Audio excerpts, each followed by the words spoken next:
Hi guys and welcome back to my new video. तो guys पिछली video में हमने फॉर लूप को डिस्कस किया। अब हम स्टार्ट करने वाले हैं वाइल लूप। तो सबसे पहले हम बात करते हैं वाइल लूप के बारे में। वाइल लूप हमारे पास क्या है और इसकी कितनी पार्ट है, ठीक है। तो मैं सिंपल फर्स्ट को लिखता हूँ। अब मैं यहाँ पर कॉलिब्रे से सिंपल लिखता हूँ। तो गाइस सबसे पहले हमारे पास वाइल लूप की 3 पार्ट होते हैं। जैसे फॉर लूप का 3 पार्ट है, अब हमारे पास वाइल लूप के भी 3 पार्ट होते हैं। मतलब एक हमारे पास क्या होता है, एक इनिशियलाइजेशन होता है। मतलब 1 हमारे पास क्या होता है, इनिशियलाइजेशन होता है, इनिशियलाइजेशन, ठीक है। दूसरा हमारे पास क्या होता है, दूसरा हमारे पास क्या होता है, कंडीशन होता है, कंडीशन होता है। तीसरा हमारे पास क्या होता है, इंक्रीमेंट या डिक्रीमेंट होता है, ठीक है। तो सबसे पहले हम एक स्टेटमेंट बताते हैं, ठीक है। एक स्टेटमेंट हम वाइल लूप के स्टेटमेंट लिखते हैं।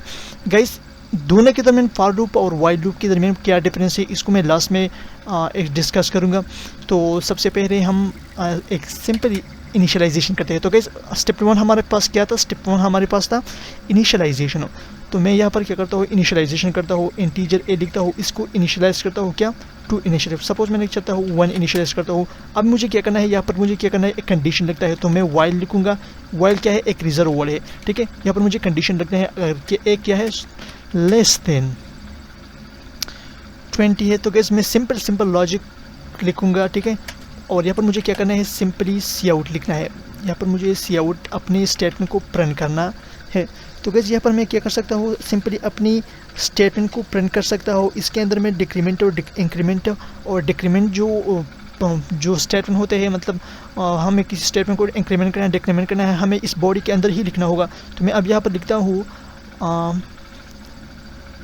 चलो मैं कुछ लिखता हूँ। मैं सिंपली अपना नाम लिखता हूँ, यहाँ पर मैं अपना नाम लिखता हूँ और इसके साथ मैं एक को क्या करता हूँ, प्लस प्लस करता हूँ, ठीक है। अब मैं इसको रन करता हूँ, मैं इसको रन करता हूँ, क्या होता है ठीक है। तो गाइस आपने देखा इसने क्या किया, स्टेटमेंट को रन किया, ठीक है। तो मैं एक काम करता हूँ, ये सब के सब मैं इनलाइन करता हूँ और अब मैं इसको प्रिंट करता हूँ।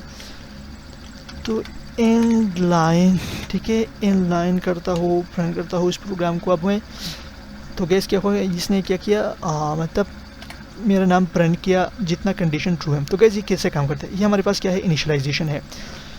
तो गाइस सबसे पहले कंपाइलर यहाँ पर आते हैं, इससे कंडीशन उठाता है। अगर वो कंडीशन क्या होता है, ट्रू होता है, तो बॉडी के अंदर आ जाता है और इस कंडीशन को क्या करता है, अप्लाई करता है। अगर कंडीशन हमारे पास क्या होता है, फॉल्स होता है, तो फिर प्रोग्राम क्या करता है, इस प्रोग्राम से बाहर आता है। जैसे आपने देखा, मैंने जब प्रोग्राम रन किया तो क्या हुआ, वो पर्टिकुलर स्टेटमेंट मतलब तकरीबन 20 तक मेरा नाम प्रिंट हुआ, जिसके बाद क्या हुआ, कंडीशन पास हो गया। तो कंडीशन पास होने के बाद प्रोग्राम हुआ क्या हुआ, बाहर आ गया। तो कैसे अब कंडीशन पास को कैसे होता है, तो कैसे आपने देखा यहाँ पर इंटीजर ए की वैल्यू क्या है, ए की वैल्यू 1 है, लेकिन ए की वैल्यू 1 होने के बाद 20 से तो कम है, तो कंडीशन प्रिंट हो गया, ठीक है। लेकिन जब कंडीशन प्रिंट हुआ तो ए प्लस प्लस हो गया, यहाँ पर ए का वैल्यू प्लस प्लस हो गया और अब हमारे पास ए का वैल्यू क्या हो गया, 2 हो गया। फिर ए का वैल्यू यहाँ पर आया, ठीक है। जब ए का वैल्यू यहाँ पर आया, दोबारा यहाँ पर कंडीशन चेक हुआ, फिर 2 किससे कम है, तो गैस इसका वैल्यू अब क्या है, 2 है। सेकंड टाइम इसका वैल्यू क्या है, इसका वैल्यू जो है ए का वैल्यू 2 है, इससे 20 से कम है। तो फिर यहाँ पर आया तीसरी बार कंडीशन, यहाँ पर कंडीशन इसका वैल्यू क्या हो जाता है, 3 हो जाता है, यहाँ पर आ जाता है। तो गैस ये क्या होता है, ये हमारे पास ये सिलसिला जारी रहता है जब तक ये कंडीशन 20 तक नहीं पहुँचते।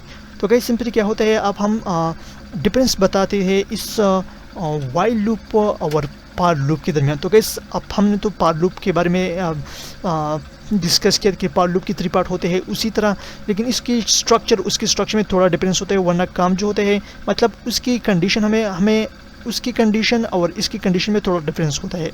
मतलब वाइल लूप है हमारे पास 3 कंडीशन होता है, 3 पार्ट होता है, उसमें भी 3 पार्ट होता है, लेकिन इसकी कंडीशन में हमें मतलब पार्टिकुलर स्टेटमेंट हमें पता नहीं रहता, ठीक है। उसमें पार्टिकुलर स्टेटमेंट जो होते हैं पता रहते हैं। जब आप C++ मतलब PHP की तरफ जाओगी या जावा की तरफ जाओगी, तो वहाँ पर जो कोड होता है उसके अंदर कुछ लॉजिक होता है, उस लॉजिक में कुछ ऐसे स्टेटमेंट होता है जिस स्टेटमेंट का